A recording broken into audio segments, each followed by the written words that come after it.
scriptures. We pray that your law will come to life in our own lives. Amen. Amen. Okay, first I know we have a question, so we will tackle our question first. Okay, That's me. so I have two questions. Oh Actually. no. Yeah. So the first one, I think it's 14. It might be 19, but I think it's 14.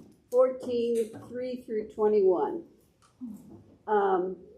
They're talking about clean and unclean animals. And Yes. I'm wondering, has anybody done any research as to why there's animals, fish, and birds, why some are clean and some are unclean? We will talk about that. I will go ahead and hand you a chart that's your handy-dandy guide of how to figure it out in case you go to the grocery store. Okay. But why?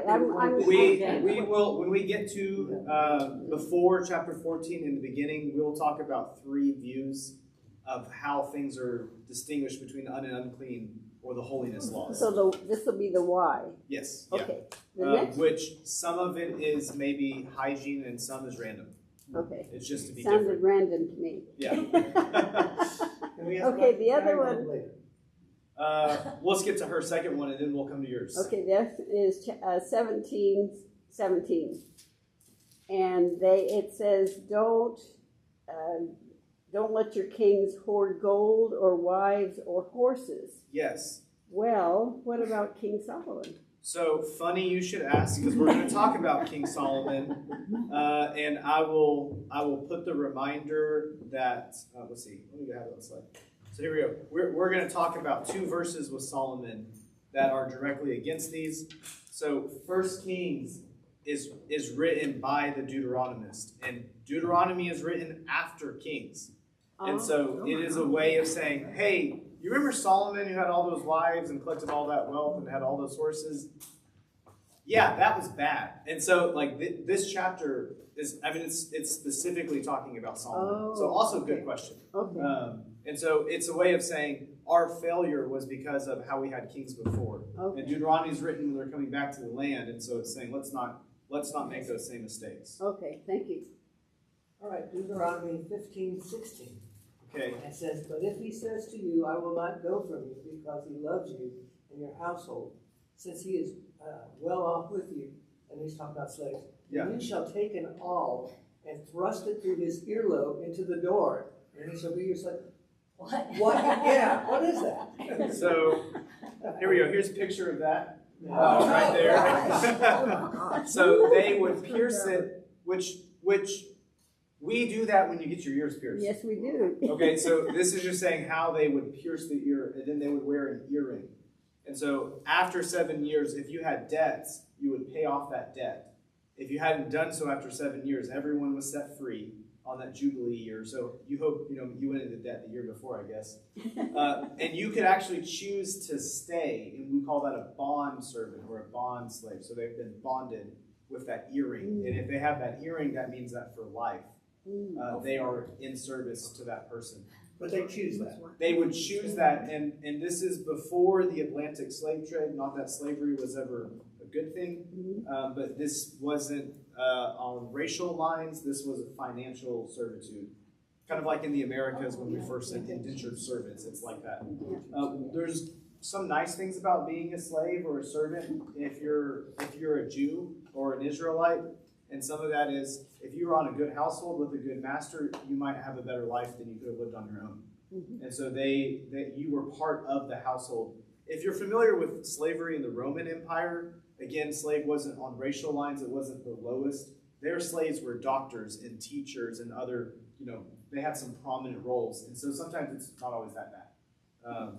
But it was a choice that you hope you made the right choice. Because if you got a new master, that would not be good. Okay, thank you. So you had one chance as a slave to and then it was a lifelong. Not to be a slave. Yeah. And slavery in this system, but again, this is just for the Hebrews. This is only the Israelites. So if they conquered another people, that would be different.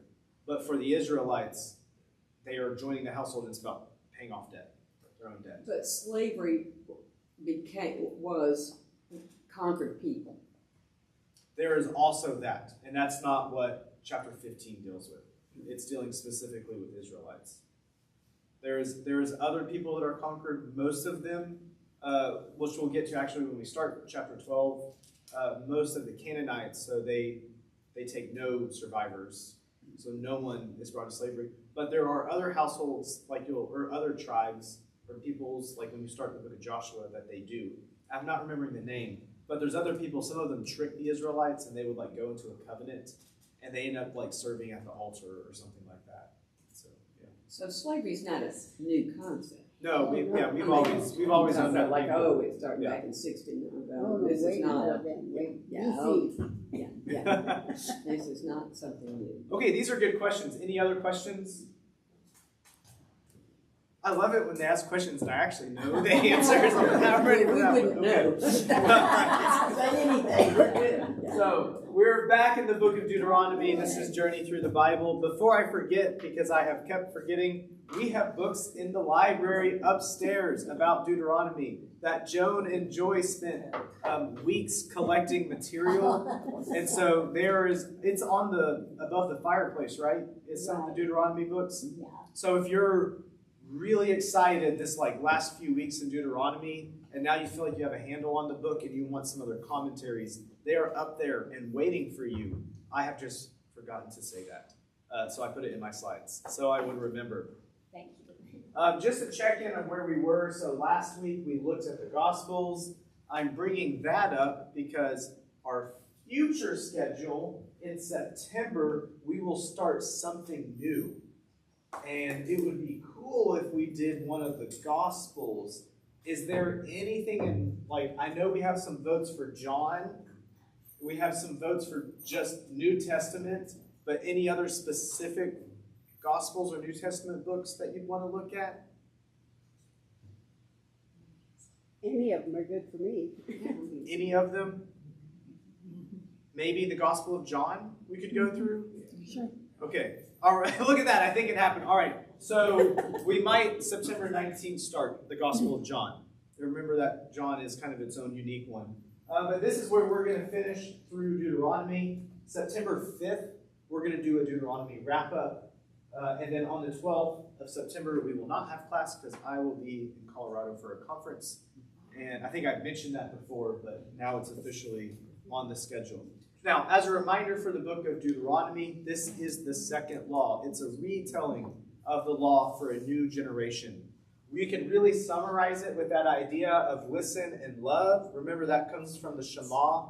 Listen, O Israel, Yahweh is your God, and love Yahweh with all your heart, soul, mind, and strength. And we talked about that there is kind of three main speeches or sections.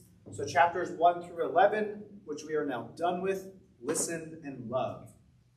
Where we are starting, chapters 12 through 26, it's all about the laws. It's a list of all of the laws. So this part's maybe a little bit boring when you read it.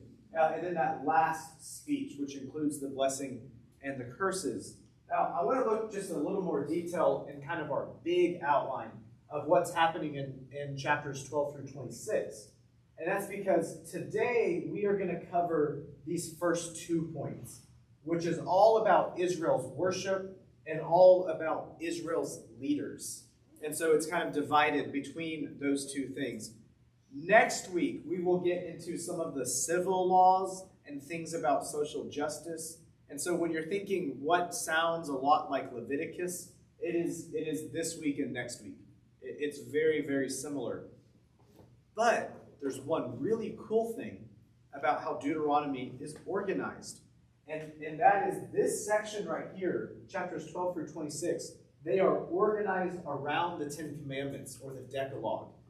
If we have time, I move that slide to the very end because that's just kind of extra, but it goes in the same order of the Decalogue. And so as you're reading some of these, it's going to start out talking about God and how you worship God. It's going to talk about kind of the sanctity of how you worship. It's going to talk about blood and what do you do with dead things. It's following that same kind of progression or order as the Decalogue. That's really cool, I think. So we'll get to that at the end.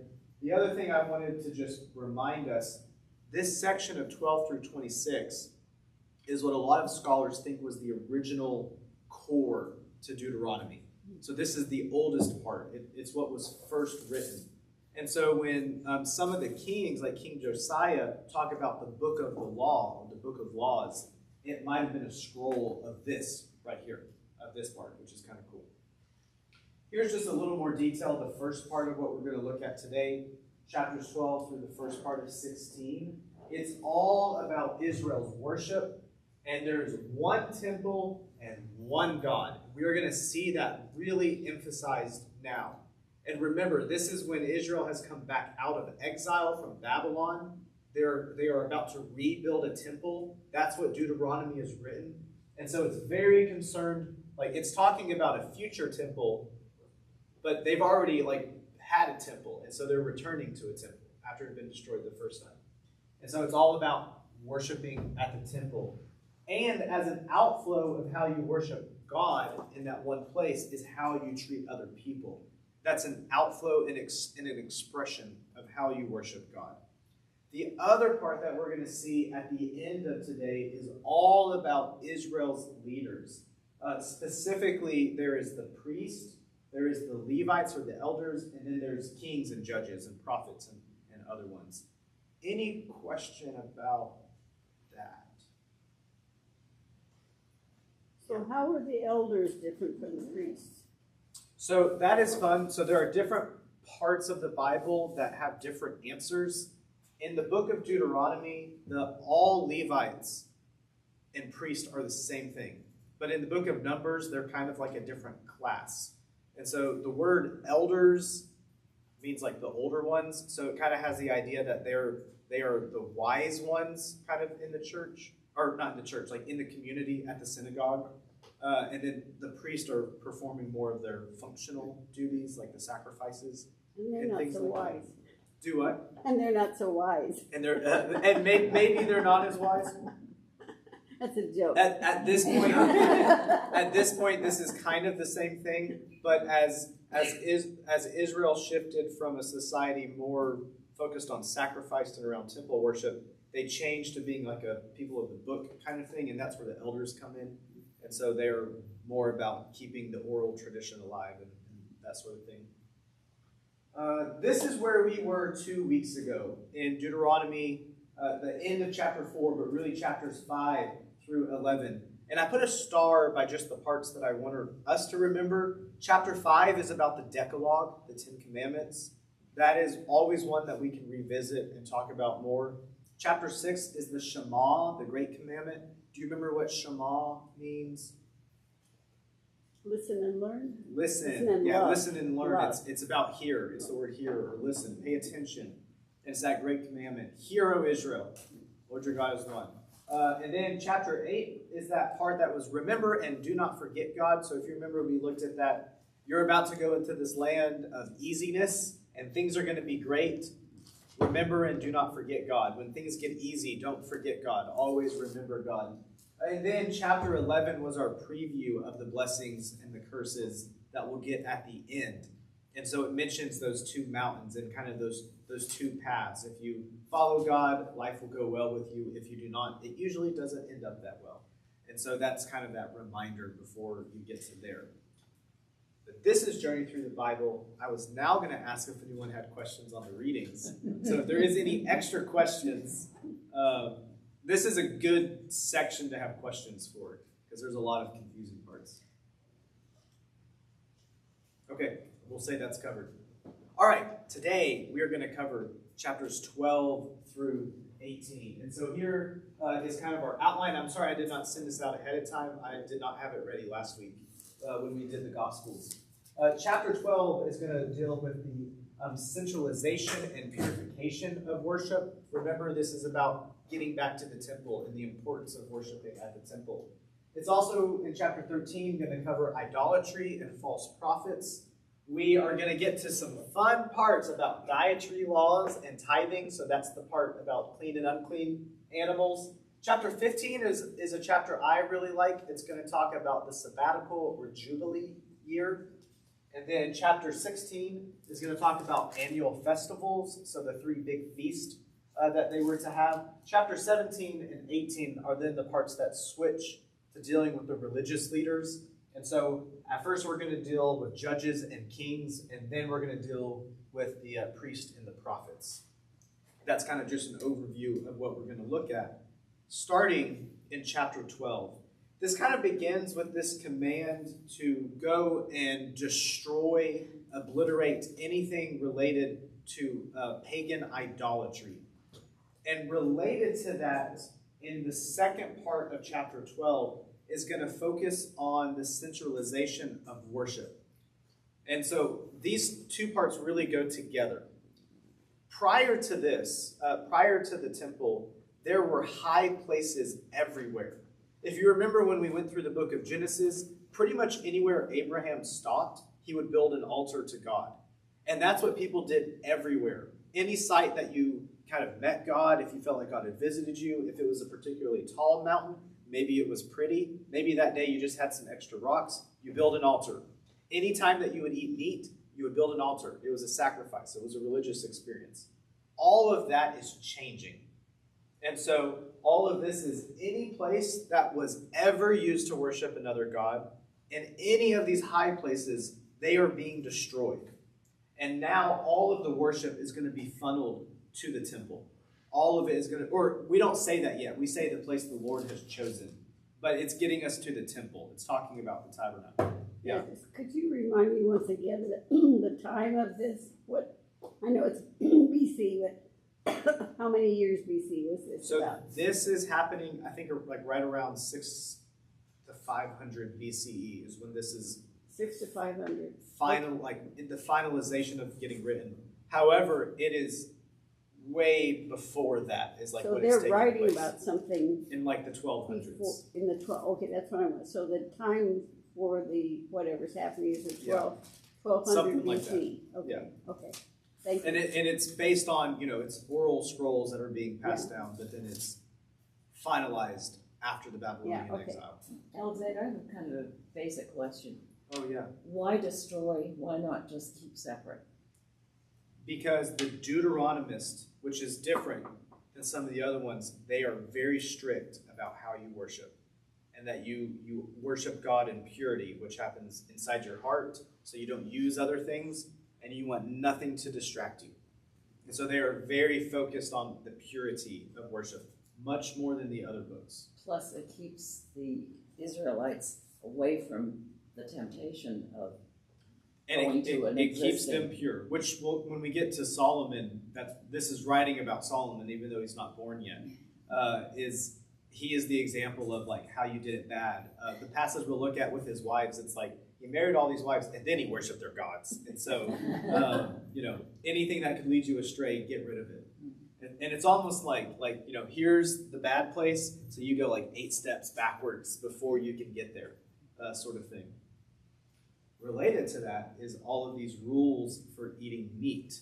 And so we'll talk about just in a second about this. But mainly, this part that's going to happen in verses 15 and 16. Now you can eat meat. There's no restrictions on that, except the clean and unclean. But don't eat the blood. And there's a few reasons for that. Mainly, it's just the life is in the blood. And so throughout lots of cultures, they would drink the blood in some kind of ritual. And that's almost like you're stealing the life force. And so you are to pour out and drain the blood, give it back to the earth, and then you can eat the animal. So it's just opposite of the New Testament. Communion. Oh, maybe just so slightly. That took me a second to get to. I was like, what? In the New Testament, you can even eat meat sacrificed to idols, though. It gets pretty crazy with Paul. This is the first part of chapter 12. And I don't want to spend too much time on this chapter, but I just want to point out the picture there is the temple. That's Solomon's temple right there. If it looks a little bit different colors than the temple that you're used to. And so all of this is about worshiping at the temple. And so everything that happens in this chapter, it's pointing forward to this. That gets us into chapter 12 with this kind of second half of text. I'll just draw your attention. Does anybody know what this icon picture is of? It says it on there. But if you remember the parable about the poor widow that has the half penny, and she gives that, which is, it's not that much, but it's all that she has. That's the picture I put in here, because this is going to deal with offering and tithes. And so part of chapter 12, the second half, it's going to deal with how you go about giving your offerings or your tithes. And a tithe is 10%. And so everything that you have, 10% of it is supposed to be dedicated to God in some certain way. And so, yeah, that's what that is about. Let me check this real quick because I think I skipped something.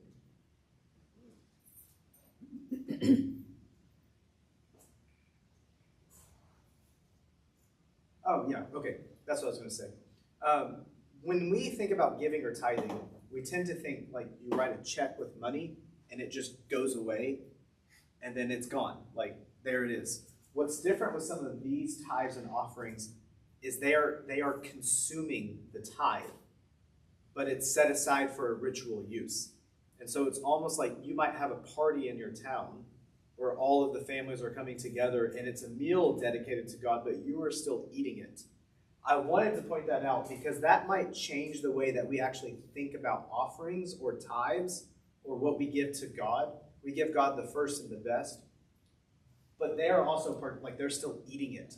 It's not just like they wrote it and it disappeared. Does that make sense? Yeah. Yeah. So part of their tithe, it's like give 10% to God. And so do that with a special meal that you are still going to eat, but it's dedicated to God.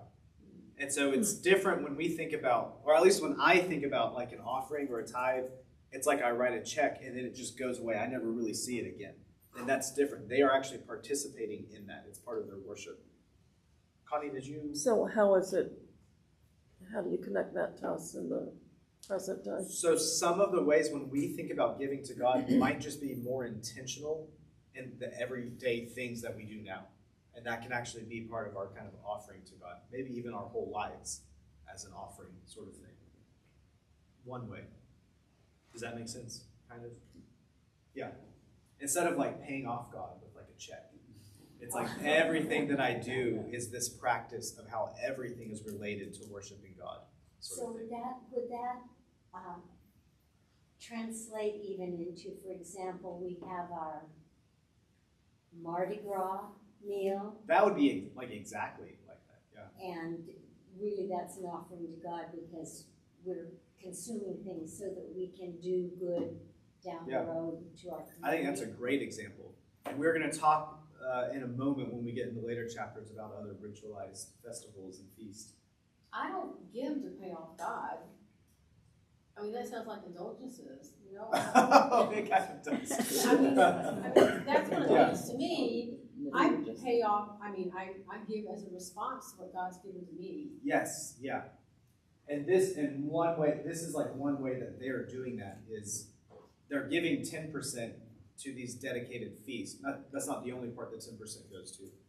But it's an example of how all of our life is this way of giving to God. And it's a response. And that's the other part that's different with the offerings. They're free will offerings on top. And so it's about love rather than obligation. Yeah. Okay.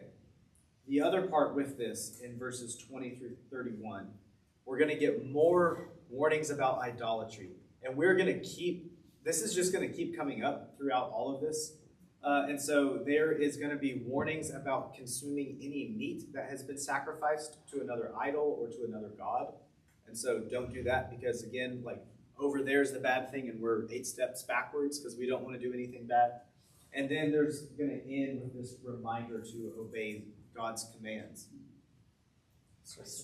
Oh, I feel like he always sneaks in like right through now. And so for all of these things, we're talking about the abundance of giving and worshiping to God and staying away from anything that could even look like it's bad. We're very concerned with idolatry and the purity of worship. There's one other thing that's really cool about this, and I'm just going to call it the meat revolution. And so I kind of mentioned this before, but in verses 13 through 16, there was 2 like big revolutions that take place. You're doing a great job, Alexander. Thank you. Yes.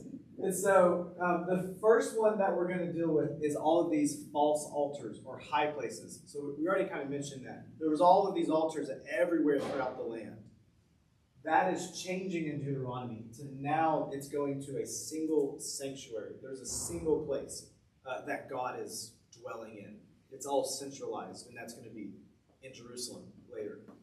The other part is about ritual sacrifice versus secular slaughter. And so we'll explain what we mean by that.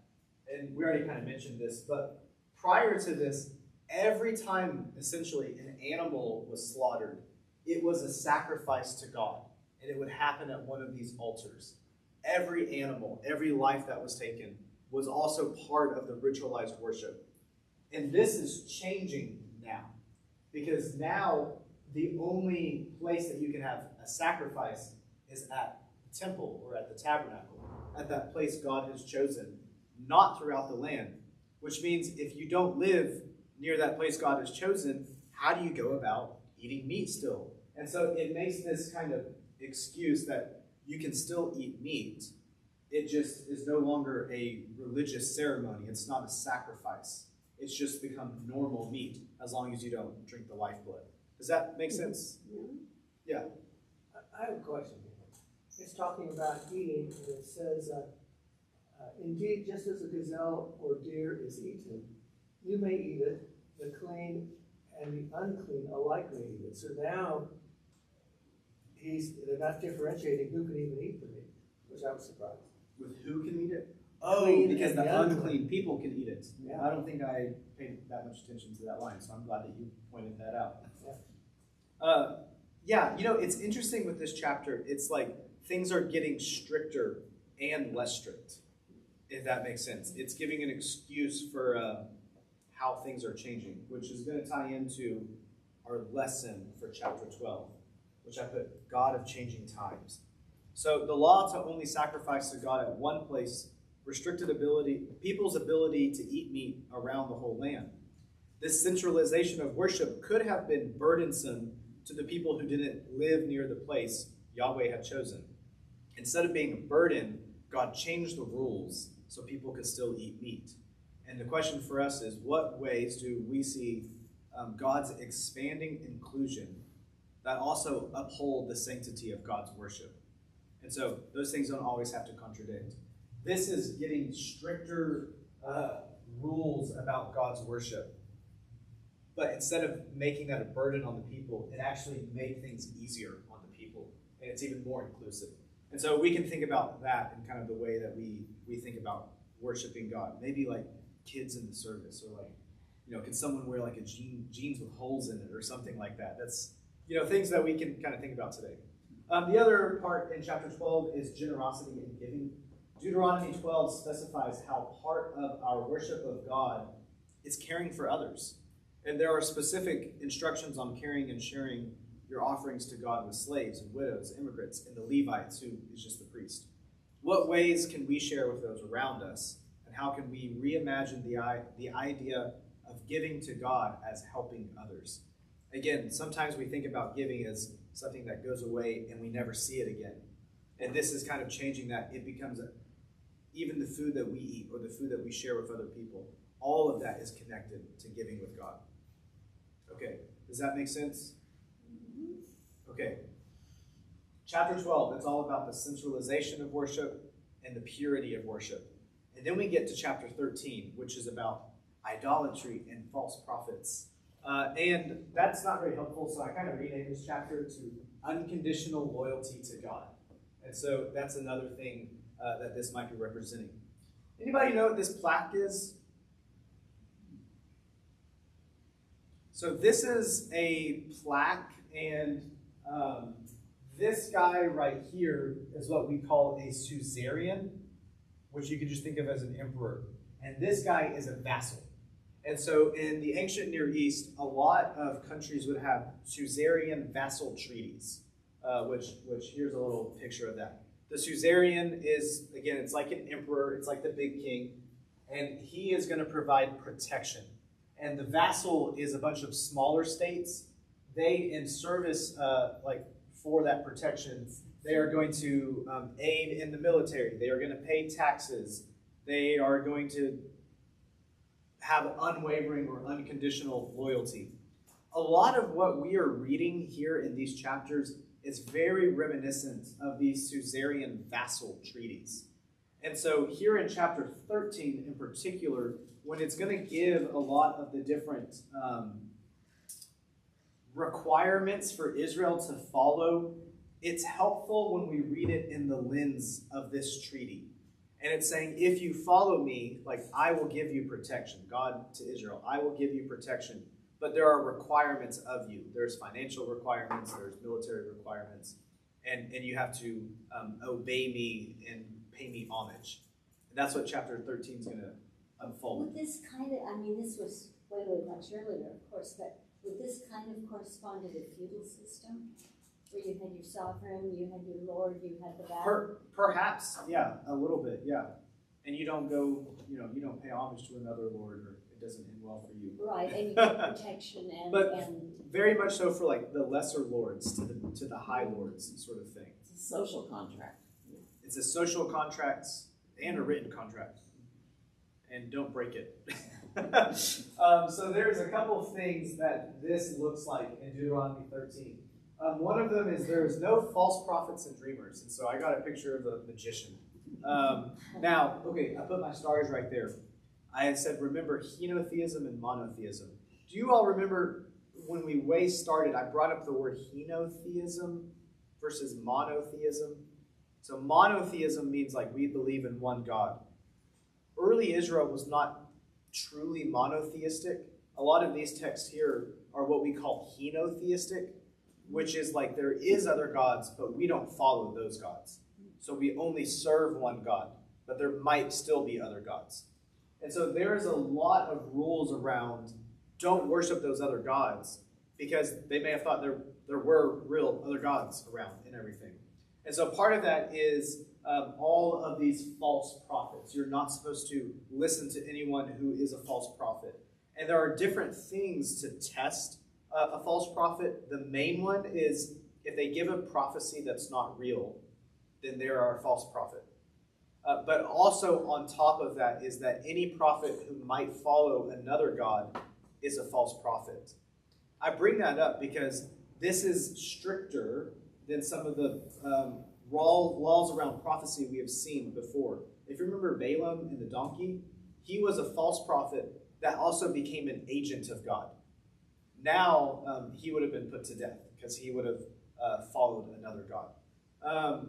This kind of rule is so strict that it even extends to family and friends. And so part of 13, it's, okay, if there's any stranger out there going out following another god, don't listen to them and put them to death. Now, if your family or your friends, and it goes into detail about relationships, it's getting from the furthest relationship to the closest relationship.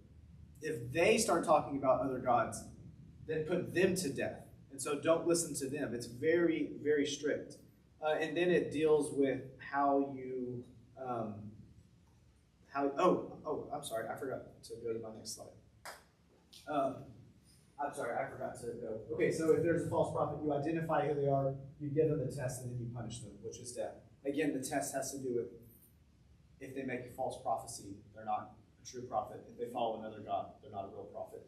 Enticement for family and friends. So it's as close as you can get. If there is a family or a friend that does, you're supposed to report them, and then you're supposed to execute them. And the way that you would go about that execution is that you would throw the first stone, and then the whole community would join in. We can skip that slide. And then there's what you do with idolatrous cities. So you are to investigate it. There are strict rules for how you would investigate if like a whole community or city are kind of going about it. This is a restriction of kind of feudal, like if one city hated another city, they couldn't just accuse them and go destroy them. There was a process to investigate. And then they would destroy that city, and then they would annihilate anything from that city. So they would take no plunder. They would take no clothing from there. They would take no animals from there. They would take no gold from there. They would annihilate it completely. Which is to say, don't go destroy a city to steal their stuff, because you're not going to get anything out of it. Any questions on that in 13? Not my favorite chapter, and so our lesson, we're going to do something practical. So Deuteronomy 13 is about unconditional loyalty to God. So we're going to take 2 minutes, and we are going to try to connect this to either one of the 10 commandments or to the 2 great commandments, love God and love others. And so if you're thinking about unconditional loyalty, whether that's about like false prophets or friends and family that would stray you away or bad cities, try and think of how you would apply that today in the lens of loving God, loving others, or maybe one of the 10 commandments. And I'm going to set our little timer. Well, can I ask a question Yeah. first? I'm sorry, you got the timer going. On annihilate a city, Yeah. that means killing all the people that live there. Yes. But in the Destroying all Ten the Commandments, we're not supposed to commit murder. Yes. So that's contradictory, right? So there are some list of 10 commandments that will make a distinction between killing and murdering. Okay. And so you can even see it in some translations. And so generally when killing is any act of taking a life, whereas murdering is taking a life for something selfish. And so I would kill someone because I hate that person. And so these acts that we read about here are not out of hatred. They are out of love for God and purity, of protecting everyone else. And if that makes you uncomfortable, I'll repeat the line of the story isn't over yet. God is still working on the people. Okay. Let's maybe take about, I'll skip this. We'll do about 1 minute. And it won't let me skip it, so we'll just stop it after 1 minute. Oh, sorry. Oh, no, you're good. So that is thinking about ways of unconditional loyalty that you could apply today, maybe how it relates to loving God or loving others. Well, certainly being tolerant of other religions now, loving, which we very much believe we can be, and that certainly flies in the face of what Deuteronomy says, and also loving our neighbors, and our neighbors aren't always believing what we believe. Yeah. This is one of those chapters that it can be a little bit hard to try and bring it home to today. And so I'll just stick with that. Think about ways of being loyal, even it might not look the same. And so maybe being loyal to God is just loving people and loving like God loves people. Okay, I think that's enough for chapter 13. Let's move on to chapter 14 to talk about dietary laws. Before we look at this, I want to just give this reminder of holy. Other name for this chapter is just the obligations of holiness. But first, it's just, what is holiness? We've talked about it before, but to be holy is to just be different. That's really all that the word means. It's something set apart for a particular use, but it's different. That's if you get down to what it means to be holy, it just means to be different. One question to ask is, why did Israel have all of these holy practices? Why did they have all these different practices? And so, Dawn, I think this was the question you had asked before. Some scholars will say that all of these holy practices, like these dietary laws, had to do with hygiene and disease. So some of those laws included like ritual washings that you would do before you eat. Well, hey, one thing we learned, it's good to wash your hands before you eat. Maybe with some of the foods that you eat. And so, again, something that we know, some foods are more prone to having parasites and other diseases than other foods. And so there are some foods that's maybe okay to eat raw, and others you definitely wouldn't want to, like pork. We don't eat pork raw. I would not eat rare pork. I would eat a rare steak, though. And so some of this might just have to do with hygiene and with disease. The other thing is that sometimes these laws might have to do with ethical reasons or justice reasons. A lot of the laws are about how you treat your neighbor, how you care for them. What do you do when your ox runs away or something like that? They're very practical. It's just about caring for other people. And the other thing is some of them might just be social and cultural. And so it's like, hey, the Canaanites do this. We want you to be different, so don't do that. Which is to say, some of these rules, these holiness, they're just random. Like, there is no reason for them. Some of them are to just be different.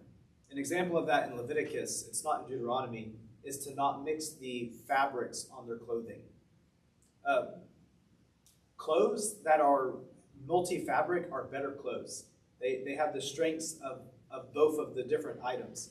And so not mixing the clothing had a story about like not mixing your cultures and staying pure. It had no practical reason. It was just used as an example. And so why did Israel have holy practices like this? Maybe with hygiene, maybe because it was ethical, and other times it's just random. It's just cultural and social. Does that make sense? Okay. This chapter deals with 4 different parts. It starts off with prohibitions of pagan mourning. We'll talk about that in a second. There's the list about clean and unclean animals. Then there's going to be a small little section about what do you do if you find a dead animal, and then it's going to end by talking about tithes. But it's going to start with the prohibitions of pagan mourning. There are kind of 3 things that this is connected with. It's when you're mourning, lots of cultures have different ritualized mourning that you would engage in.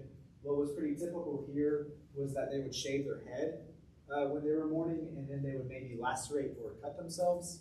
And so, again, in Leviticus has ones about getting like tattoos for the dead. That's something that other cultures still do a lot today.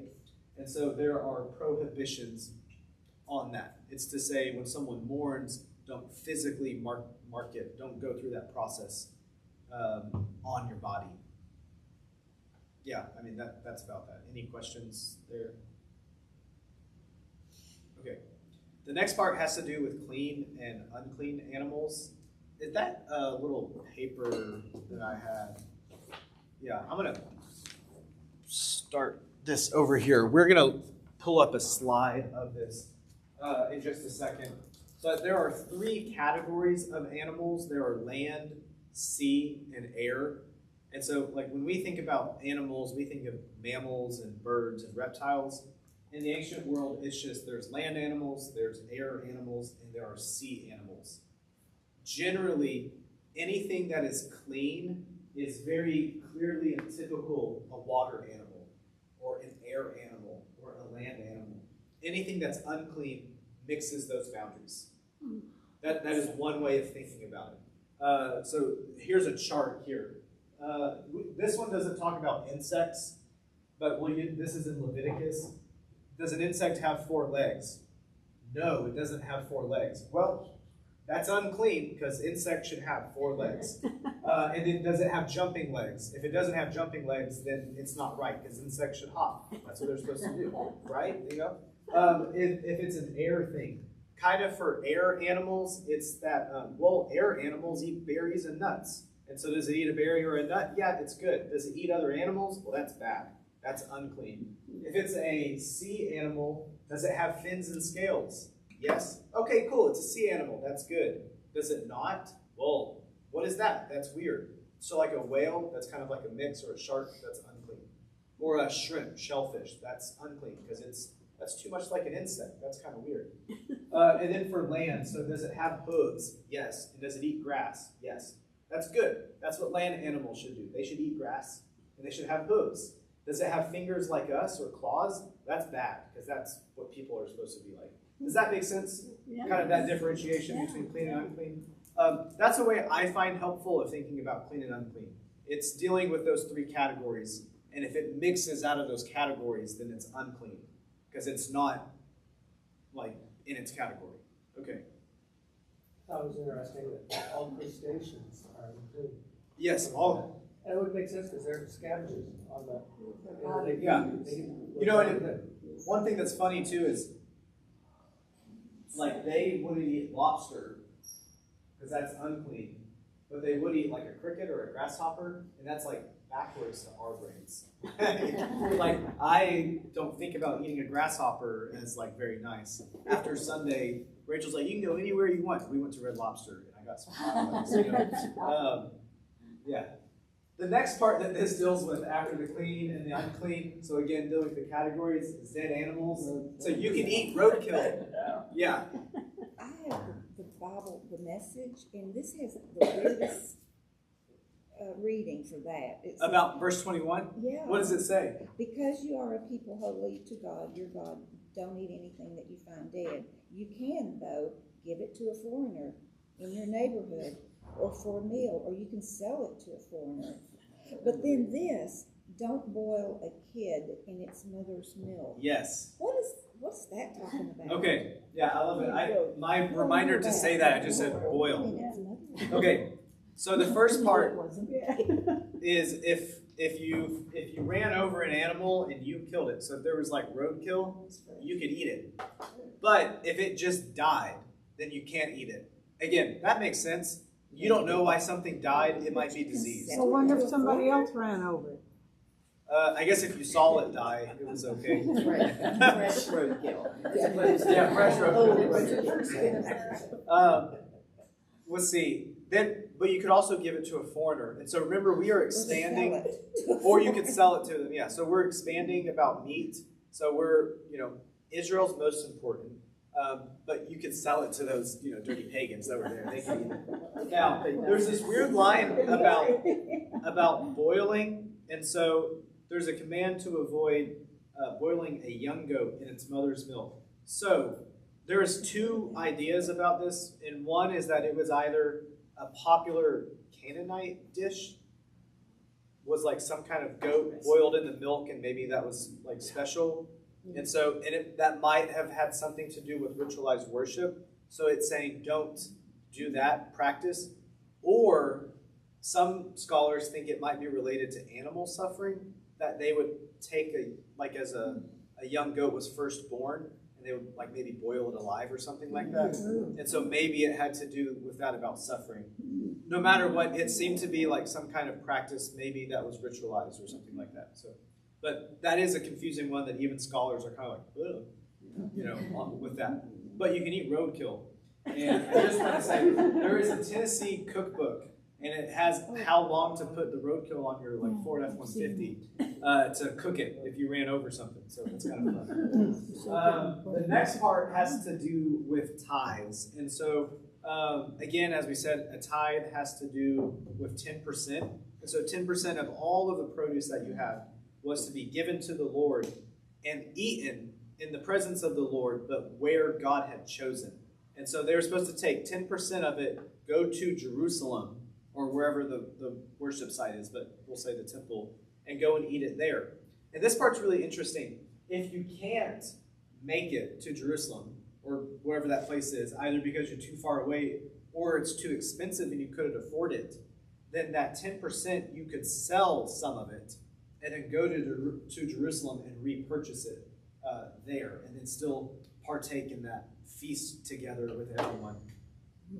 Let's see. And then every third year, that 10% was to be given to the poor, to the orphans, to widows, and to the Levites, or people traveling in the land. And so here it's about how you give to others. And remember, our worship of God is related to how we care for other people. And we're seeing that very clear there. Our chapter 14 lesson is just be holy. And so I was going to do an exercise here, and then after we did chapter 13, when I was doing this in my notes, I was like, that was enough trying to do an exercise. So this one is for you to think on your own. But what are things that emphasize holiness in our own lives? Remember, holy is to just be different. Holiness is about being utterly different. Contemplate ways of living a different life, both in the things that you should do and things you should not do. And so there are ways that we as Christians can live as a holy people, a different people. Wouldn't it be so special if they were like, man, there's these people that are just so generous. There's no one just as generous as them. It's those Christians. Or, man, these people are just so nice. It's those Christians. They're just so kind. Things like that. It's about just being different. Okay, does that make sense? Any questions on holiness or tithing or animals? Yeah. I think a broader concept of holiness is not looking at things to do or not to do. We also need to include what we think and what we say, as well as what we do. Yeah. And that, that's going to encompass a much broader spectrum. being holy in our totality. And if you're a Jew, it's even how you look. The way they would trim their beard had to be different too. Great. Oh, I like it. I'm thinking about holiness. Okay, chapter 15. This is the chapter I really like. And this is kind of when this section gets a little bit exciting. The other parts are kind of boring. But chapter 15 has to do with the sabbatical year and generosity. And so it starts off with the year of Jubilee here in chapter 15. The year of Jubilee, if you translate it literally, just means the year of release, which was actually something I didn't know. I didn't know that's what Jubilee meant. And so it's about debt forgiveness is mainly what this is about. So every 7 years, if anyone had debt, that debt would be forgiven if they're a Hebrew or an Israelite. And it was also had to do with equality. And so you remember when we talked about this before in the book of Numbers, all of the clans were given like a specific land. And on Jubilee years, the land would be reset. Or at least on every 50 years, it was the seventh Jubilee year. All of the land would be reset. And it was like this great equalizing. And so everything was like redistributed to give equality to everyone. So everyone had a chance. Things couldn't get too out of balance. It was not followed that much. And so, every 7 years, everything would be released. That was also the year that they would focus more on the poor. And so that might be the year, again, you're giving more to the poor. And it was also the year that they would let the land rest as well. And so they would rotate their crop fields to give everything a sabbatical. Don't Episcopalian priests take a sabbatical every 7 years? Oh, yes, yeah. And one way that we as Episcopalians do that is every 7 years, a priest is supposed to have a sabbatical for 3 months.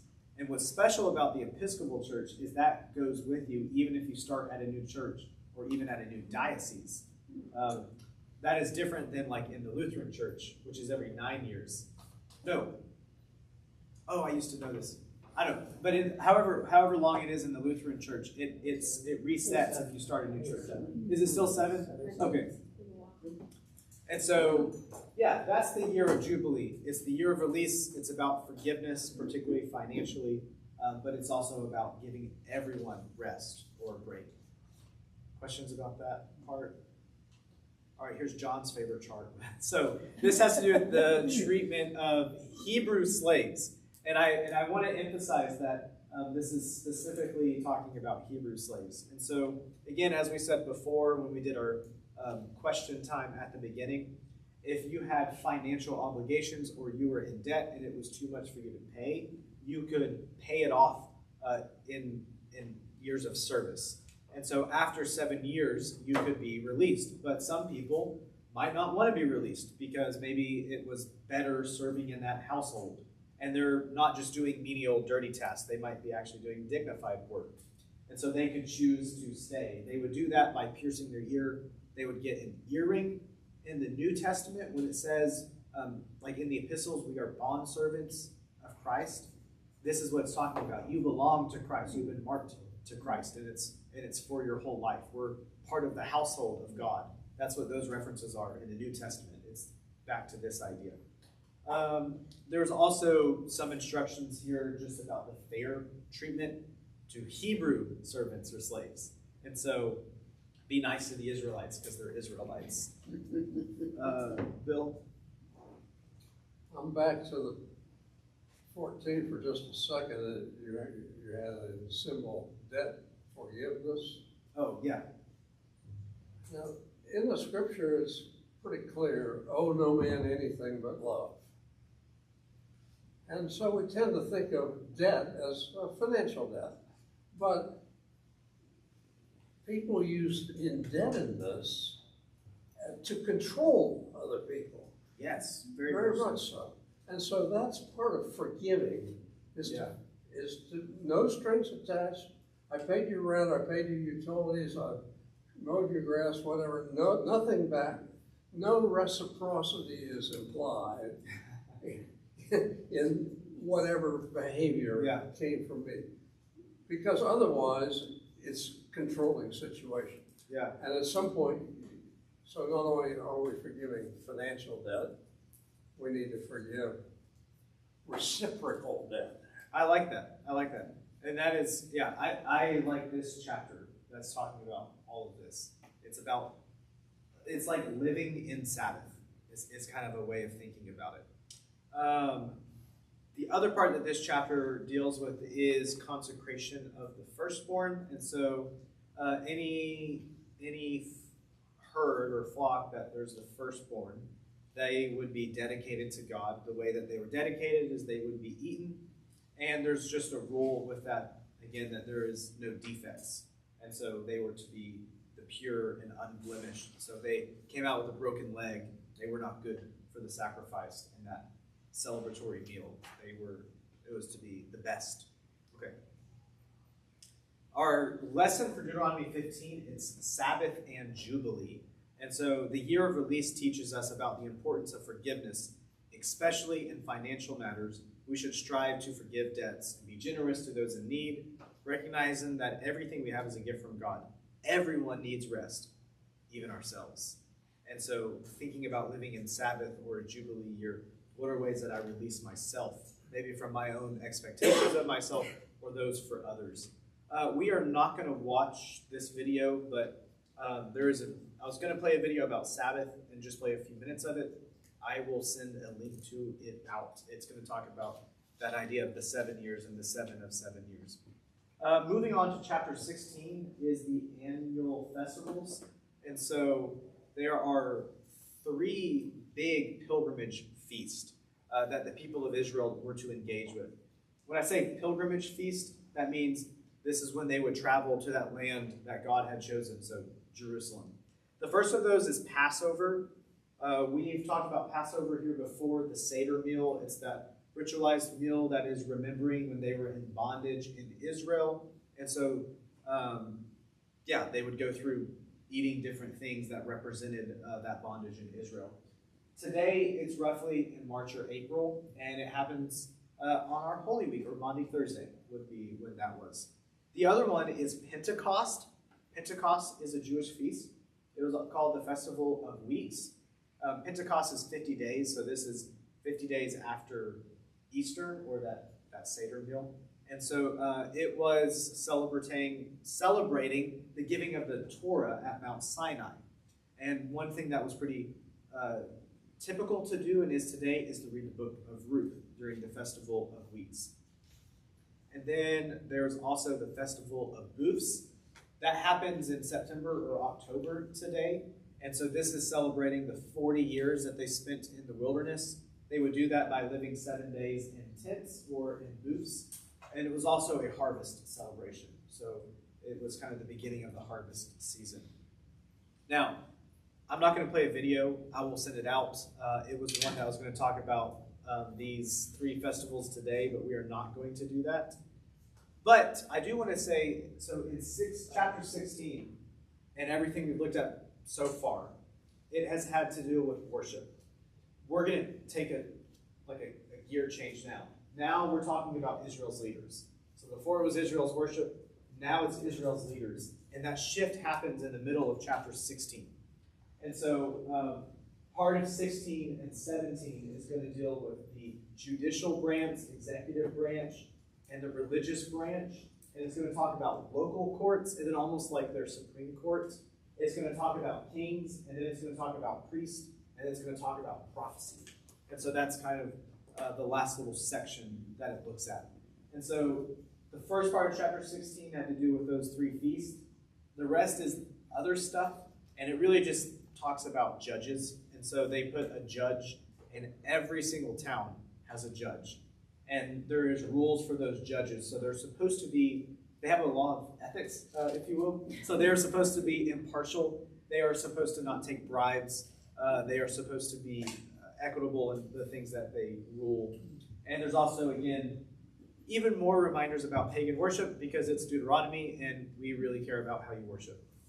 Now, our lesson for these is the importance of communal and ritual worship. So these 3 festivals serve as reminders of the 3 great acts of God for the Jewish people. regularly celebrating God's great acts together are important parts of remaining thankful for all that God has done for us. What are great things God has done in your own life? And how do you remember those moments? And then also as a follow-up question to that, is there any Christian feast that maybe stand out as being more kind of special to you? I really love Lent. I don't know why. It's just my favorite season. I think because I grew up Baptist, and it feels like it at my home, living in that guilt. Now, the last part of chapter 16 is honorable justice. And so, a very large theme in Deuteronomy, it's about justice and honor among the leaders. And so think of ways in which you lead and how you can be honorable in that and serve with integrity. Oh, okay, only 2 more chapters. This is a large section. Chapter 17, again, and 18 are dealing with the leaders. So the first part of chapter 17 is going to have to do with the way that you go about sacrifices, and that is that they are to not have any defects. So I picked a little like kid's toy, like it's a perfect little lamb right there. But then there's also going to be how they go about idolatry, and so this is how it's going to relate to the judges. If anyone was accused of engaging in idolatry, you couldn't just say, like, it wasn't like the Salem witch trials, where like, she's a witch, and then they would, burn someone. They would go through a whole trial and an investigation, and there had to be witnesses. And so that's why there's someone with binoculars there. And there had to be more than one witness. There had to be multiple people as a witness. And then, this is kind of cool, after they've gone through the trial, it's going to talk about how it goes through the judges, the court system. But then, what if it was too hard for that local judge? Well, then they go to the Supreme Court, essentially, is what it's like. And so we're going over their whole judicial system. And it's going to discuss here about how the final word is to that appointed judge and the Levitical priest, and they have the final word. So if they make a ruling, you do have to stick with it. And then it's going to talk about kings. And we referenced this a little bit already, but the part about kings is they are chosen by God. So you aren't just picking a king because they are the best looking or the most powerful or something like that. The king is supposed to be chosen by God. They're a representative of God. The other thing is they're supposed to have a simple life. So they're not supposed to have a lot of horses, they're not supposed to have a lot of wives, and they're not supposed to have a lot of wealth. Solomon fails at all 3 of those. And that's on purpose, because Solomon is kind of why Israel fell apart. It was because Solomon didn't live how he was supposed to. And then the other part, they're supposed to live according to the law. And so they are supposed to write down Deuteronomy. They write the whole, these whole first 5 books in their own hand. And they're supposed to live according to it. Which is a way of saying that kings were not above the law. And so they are different than other ancient Near Eastern kings who are the final say. They are the final judge. And so much so that the kings cannot set anyone free. They don't have that authority. That is in the kind of judicial system. I'm not going to read these, but 1 Kings 4 is going to go over all of Solomon's provisions. He had this large allowance every day. He was having big parties every day. And then he had 40,000 stalls for horses and 12,000 horsemen. I mean, he is just horrible at following this. And he also had 1,000 wives and concubines. And so, he does everything bad. And so, and then there's just about how, all the women he follows, and then he followed their gods. And so, women cause everyone to go astray, I guess. So was he chosen by God? He was, but then he didn't, David was, and then Solomon was, but Solomon didn't follow God. Right, and so he serves as the example of what happens when you go astray. But he was initially chosen by God. So, if God is all-knowing and all-seeing, why did he choose Solomon, who he supposedly knew would not follow his law? Well, I guess everyone has their own choices that they make. And so this is about your responsibility in those choices. Particularly the kings of Israel are leading the nation. They're not the in-between to God in the nation, but there's a lot of importance on them. And so if they lead them astray, That's kind of everyone, which is why there are such warnings around kings and picking your own king, because they lead you. There's a lot later in like Joshua and Judges. It's like, in Samuel, don't pick yourself a king. They will take your sons to war, and they will take all that you own, and then they do, and that happens. So, yeah, don't be like the other nations.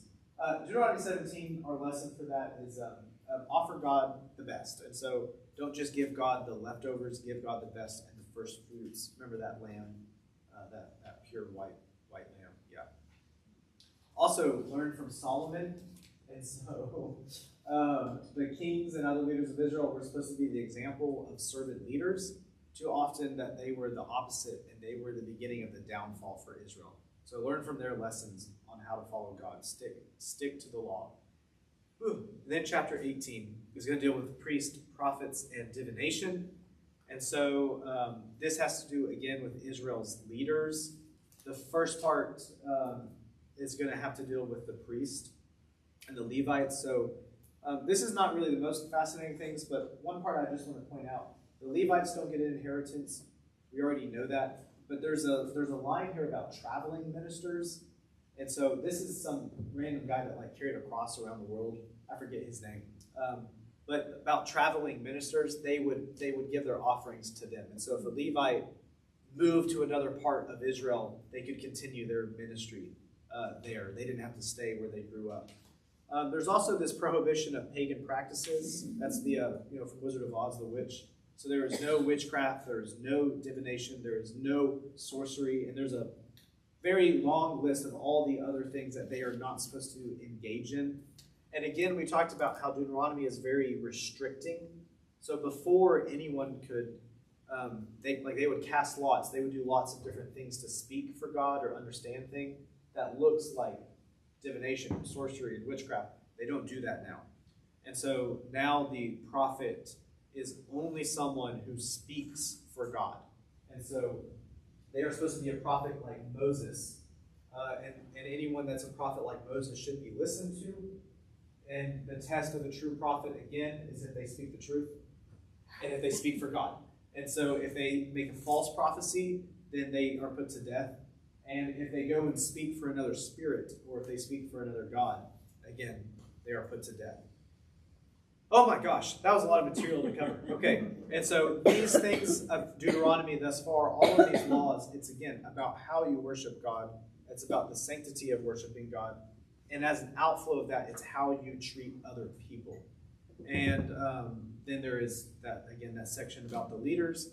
We're not going to look through, but just remember too, this section follows the 10 Commandments. But we can summarize that with love God and love others. And next week, we will finish this section with chapters 19 through 26. The Lord be with you. And also with you. My God, we thank you for your scriptures.